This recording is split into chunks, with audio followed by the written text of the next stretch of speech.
Welcome, everyone. We're so glad you're here today with us. It's so exciting, and I'm so excited to introduce my guest today. Her name is Laura Staley, and she is the founder of Cherish Your World.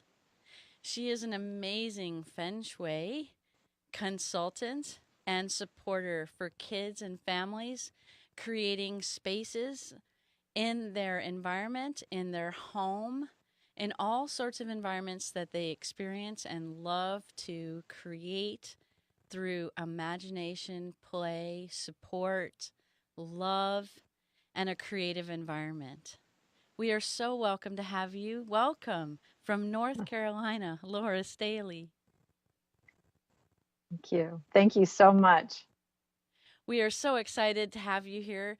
Tell us a little bit about what a feng shui, or I could have said that wrong, a feng shui Sorry, it's fung, it's fun, like in fun. fun. Fung, Okay, fung, shui, like shui. shui. Beautiful. Thank Yeah, you so much. And you're what welcome. what does a feng shui consultant do? I help people make the connection between their desires and their hearts and the space that they live in. I help them see that the condition of the space is sometimes a metaphor for what's going on in their lives and in their inner world. And I help them make the connection between all three of those. So the inner world, their life aspirations, and the physical space. I Wow. help, yeah, in an essence, yeah.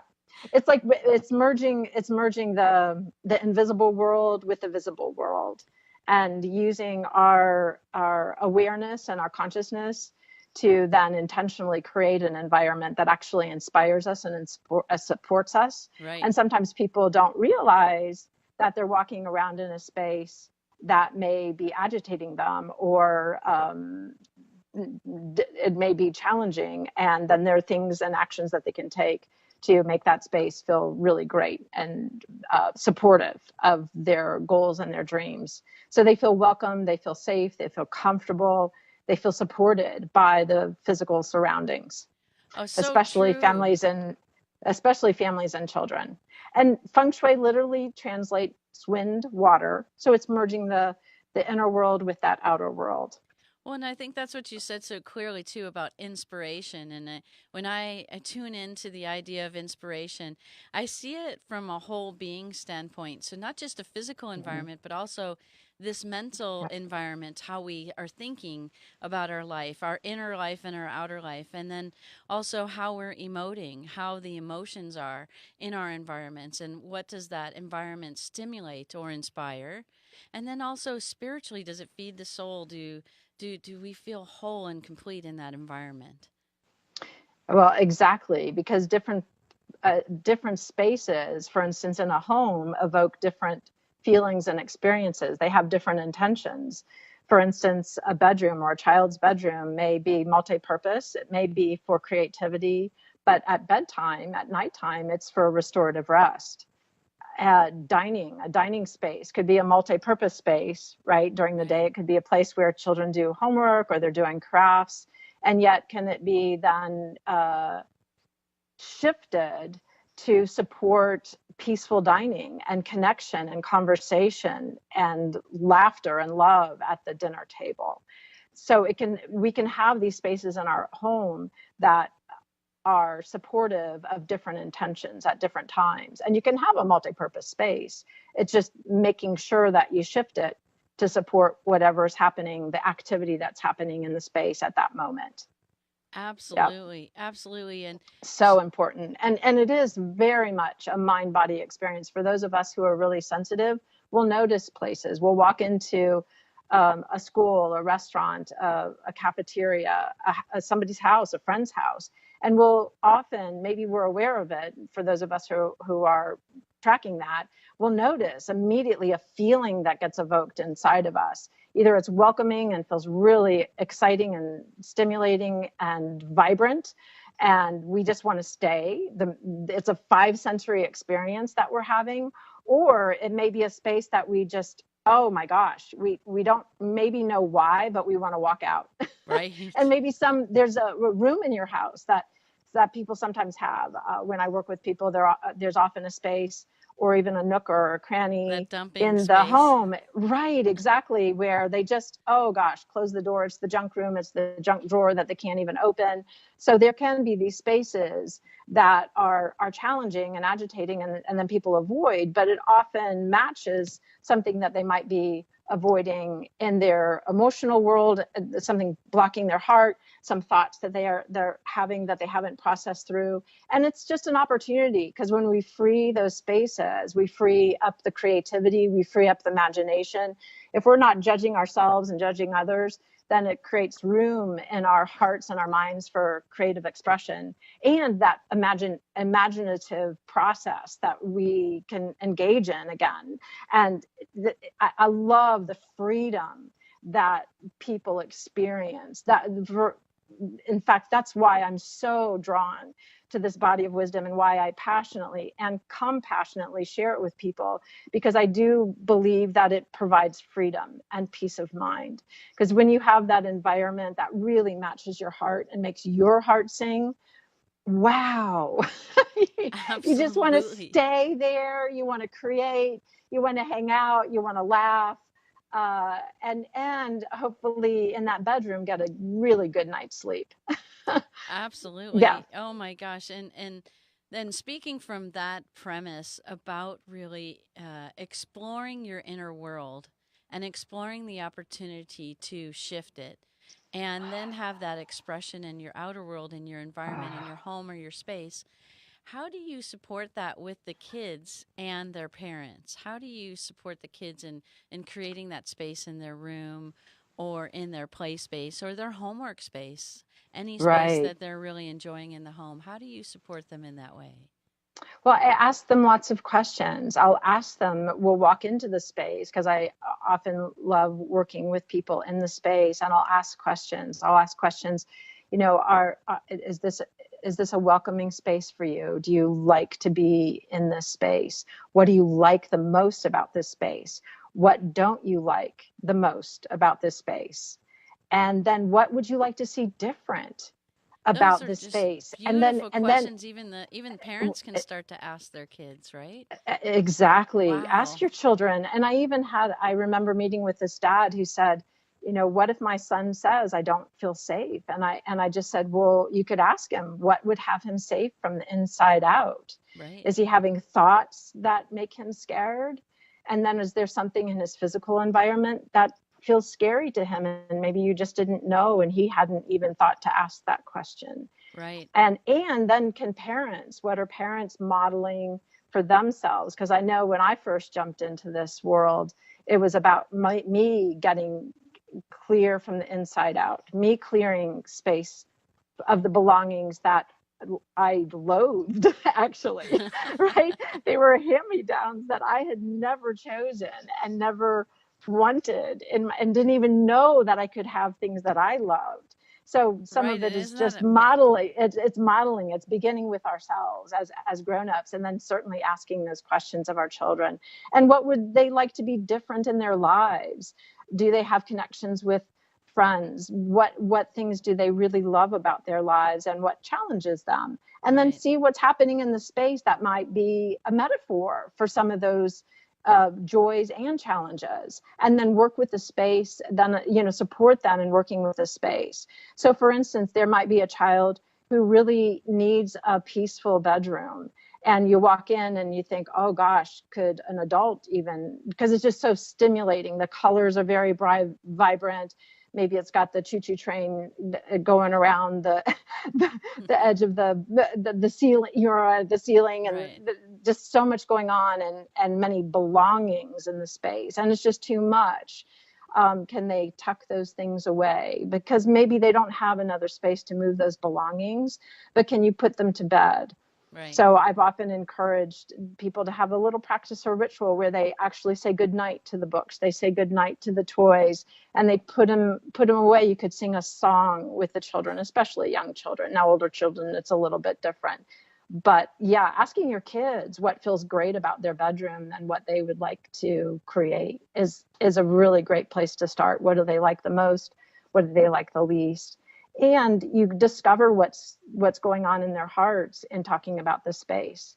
Maybe you'll discover that your child loves a book, and they'll pull it off the shelf and start talking to you about it, and you just didn't even know that that child just loved that book.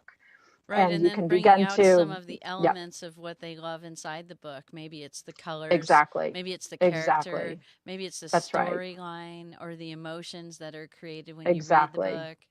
That's really exactly, insightful for parents to get a window inside the children's ideas and hearts when sometimes it might be hard for them to explain, or they might even be very young. And then you can still get right. an idea of how it is you can shape that space for them. Exactly. And another thing, I know mostly I honor people what they love, their own tastes and preferences, including the children, including the parents. And there are times that if sleep, for instance, is an issue, this is now based in neuroscience. Having a view of the door is really profound for a child. It has them feel safe, not necessarily in the pathway of the door, Yeah. but if the head of the bed where they're sleeping, they can see the doorway. That's really, that can help with restorative rest in the situations where a child's struggling to sleep at night. Well, that's so beautiful because That could be, and for absolutely. parents too, because so what happens is when we can see a doorway, our nervous system actually calms down. It shifts into the parasympathetic nervous system, and we have calm. Same way when our backs are to the door. So if you got it set up so, you know, a child's desk, for instance, it might be in a bedroom and their Uh-huh. back is to the door, and they're sitting there, they might get startled if somebody comes to the door. So if there's a way to rearrange the space so that the nervous system can calm down and shift into that parasympathetic nervous system, those are some of the things that I would bring to the conversation, along with those questions about what they're liking about the space. But I would notice those things. If I noticed they were saying, "Gosh, I'm really struggling to sleep at night in this bedroom," whether it's an adult or a child, That that's one of the that's a things that I really would point beautiful, to. yeah, that's a really beautiful tool. Speaking about like pediatric feng shui, right? In that essence, right? Because Right, I don't think we right. normally look at it that way, but from the eyes of a child, from the feelings of a child, or from the emotions or the thoughts of a child, we get an insight of how to energetically support the rhythm of the room, the structure of the room, the Yeah, belongings in the room, how we utilize them throughout the yeah. day, how we utilize our own Yes. being inside of that space. That is just Yes. beautiful. Yes. Yes. Because it is very holistic.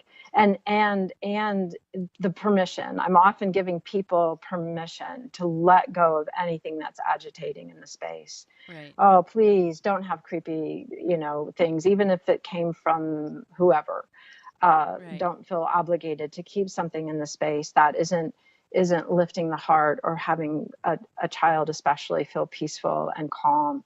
So, pictures of loved ones, sometimes stuffed animals can be very comforting, but your child will know if they feel safe to tell you the truth about what they really like and what stimulates either their creativity or helps them rest at night, they'll let you know. Absolutely. And you Yeah. mentioned you mentioned the idea of loathing, and you That gave was me an me. idea. That was me. Well, you gave me an idea, and maybe lots of parents need that too. But what if we could just go through our house today and look at and see all the things we may we may not appreciate for all the different reasons, and Yeah. just say, maybe that could be repurposed, maybe that could be Yeah. recycled, maybe that could be given to someone who Yes. wouldn't have the same feelings about it. It could Exactly. all those ideas could come through that you don't have to keep that in your space. That's exactly right. And And that's awesome. yeah, clutter is a huge issue for a lot of people and a lot of families. The accumulation of stuff, and it's not, no judgment, but really having that permission to go, wow, do I really need this any Right. longer? Is this actually supporting my life, my child's life? Can I ask my child? And I know I created a donate keep ritual, especially with an upcoming birthday or holiday that was upcoming. which involved gifts. It was such an opportunity, and it's an idea that I've definitely shared with my clients, and they've really loved that opportunity. Really, really, really little kids.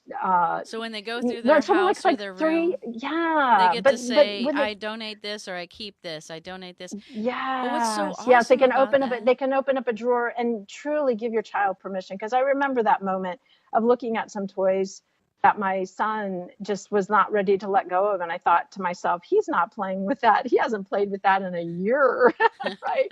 And yet it wasn't his time. And Right. I gave him permission, and a week later, the very object that I thought, gosh, that needs to go. Some other child would really enjoy that, who might have lost everything. We've had a lot of hurricanes, a lot of natural disasters. Yeah. There are other places, and it feels good, right, to Right. donate those things to people who've lost everything. Right. At any rate, he toddled down the hallway about a week later and said, "Mommy, donate." And he handed me that toy. Well, and it's funny too, because like a year later on a birthday, he got the exact same toy. So he must have wanted it back in his life. So that happens too. That. Sometimes the universe just completely supports those desires. We flow it out, and then things sometimes flow right back in. It comes back, Yeah, and it may come back for yeah, sentimental reasons and other reasons, or emotions that's when right. it depends on who gave it to them, or how they gave it to Right. them, or what they were feeling at the time Yes, exactly. of it coming into their lives. But I think that's so Exactly. beautiful, the keep and donate idea, because it really supports people getting conscious with their belongings and their Yes, material items, yes, and it really brings up higher level thinking in the area of, and that kind of automatically through a daily process keeps you uncluttered, because yes, yes, so it that does. cleaning isn't such a big ordeal or overwhelming at the end of the week or the month or the year or whenever we do it, right? and Exactly. and Yeah, if you can and get when to a place where it's a daily practice or a weekly practice, that's optimal. And yet you got to start somewhere. So Yeah. 15 minutes on that timer, open the drawer, have at it.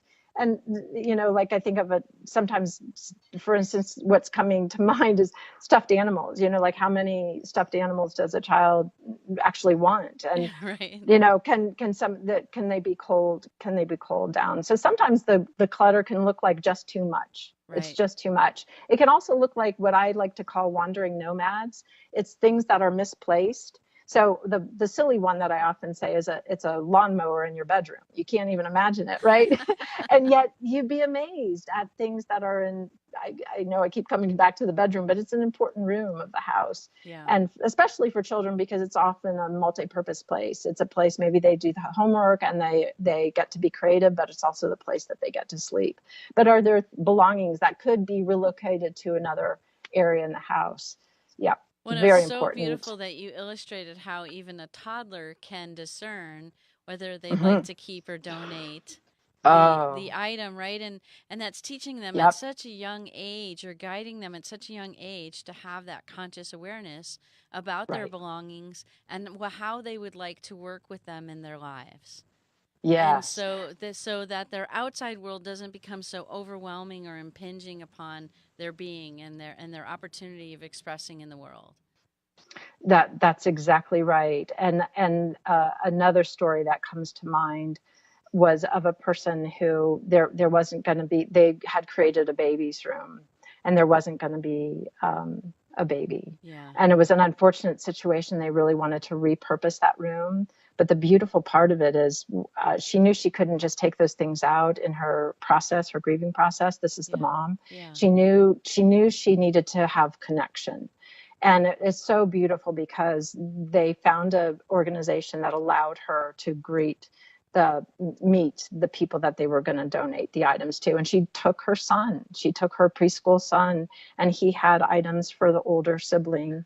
And there they were, making this beautiful exchange, and the gratitude of the people that were receiving these items. Wow. And it was such a healing for her, and of course for this preschooler to experience that beautiful exchange of knowing that these items that he could let go and hand them to another child, Yeah. because he was complete playing with them, and just to have that experience of generosity Yeah. and Wow. gratitude is just so beautiful. Oh, Really, yeah, so really many, is. so many really amazing stories of even young children. And I think it's the modeling of the parents when we set that tone and allow the children the space to discern. Mm-hmm. They really know. They really do. And it's like the wish list. Right. uh, Asking a child to consciously make a wish list of what they want for their lives and what they actually, the belongings that they might wish for. We're coming up on a pretty big holiday in our culture, and sometimes in the unconscious way, you might just run out and get a bunch of things, not realizing that children just really want certain items that really inspire them. And it's okay. They may want two things, and it's okay. Maybe they just want a puppy. Absolutely. And you share. I had a client that one Christmas, it was about the puppy, and that was it. And Right. her kids were over the moon about that puppy. So yeah, it's a great opportunity to really check in with our hearts, Right. more than anything, to check in with our hearts and ask ourselves, what is it that our hearts really want? Because the mind will go all kinds of places. Right. The Well, mind might go to the rules or the expectations of our culture or family expectations and la la la la, all that stuff. But when we drop into our hearts, uh, it tells a deeper truth. Because it's that really true. You desire, shared so the much oh, about that inner oh, that connecting right, and helping your yeah, clients and the kids connect to that inner guidance and that heartfelt yes. space of Yes, of what really brings you joy. And sometimes it's just laughing with a friend, right. and getting your hands in Play-Doh. Right. Or being out in the mud, I think we right? all need to make a Play-Doh shelf. Right? Or finger paint for Yes. all the tactile people Right. out there. How much fun that is. But yeah, there's so many expressions. Well, and then to understand your own child, because every child is very unique in how they learn and how they express themselves, how they express their care and love, how they express their passions. Some children are more introverted, some are more extroverted, some are tactile, some are whole body learners. Right. And I've experienced all those different expressions, with my children and their friends and my clients and their children. They're all those different expressions, and be mindful of your own and of your child's. What's your language of love? What's your Yes. child's language of love? Maybe they're not about gifts. Maybe they just want a hug. Right. Right? Maybe they just want to snuggle on your lap, and they would love that more than anything. It makes, oh, here's another sweet story about the touch. My daughter, I took my daughter on the outing. We finally had special time. Her brother had been born, and was breastfeeding, and mom was busy with brother, but we had special time switch off. And I had a whole day where I took her to see the singers, and then we went for hot chocolate, and we're in this shopping mall with all the lights and the decorations, and it was just an experience. And I asked her the next day, I said, well, what did you like the best? And she said, oh, I got to hold my mommy's warm hand. I got to hold your warm hand, mommy, all day long. Oh, Wow, right? right. And here I was thinking, oh, I need to take her to all these places. She just wanted to hold my hand Right. for a Isn't whole that day. isn't that gorgeous? It's so good. It's so good. That's so Yeah, gorgeous. So really what you do for people, which is so amazing, is you bridge their inner world with their outer world. I do. I Yeah. do. Yeah, by asking those meaningful questions. Right. Yeah, Right. And it's a create great access point. and supporting them creating these spaces so that their outer world bridges with their inner world and their inner world bridges with their outer world so they feel at peace and harmony in their Right. environments. Right. Wow. And well, and to know that it's a dynamic process because we grow and change. Yeah. What a 2-year-old is inspired by, that changes at 7, 8 years old, Right. 10 years old, 15. Now, some things just stay with us for a lifetime, Right. right? And that's just its own little scrumptious deliciousness. But we get to change. So we can keep working with our spaces. It's not static.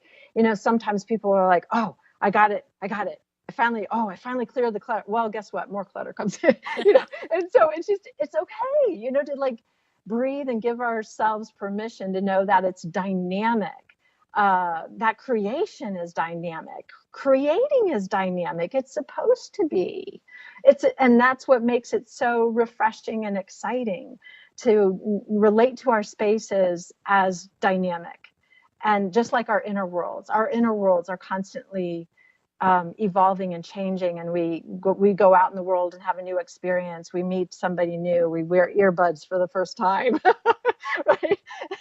And it just opens doors. We travel somewhere in our minds and our imaginations, and then we Right. want to create it in our physical space. Who wouldn't? Or we literally travel and we come back thinking, oh my gosh, I want to create my space to reflect this new passion I have for Native American culture or for Chinese culture or whatever it is. Right. It just becomes just like this ongoing dynamic of that inner world of joy and imagination getting reflected in the outer Right. And space. so you're Yeah. so perfectly, stated as to say we cherish our world, and how do we create Oh, that cherished environment, right? yeah.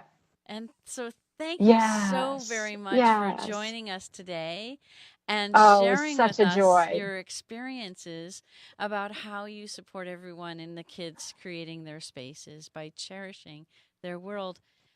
How do they get in touch with you? They can certainly find you listed on Center for Conscious Kids, and you have a beautiful blog there and many, many books, and so many other opportunities for them to get to know you and really understand the gifts you bring to the world.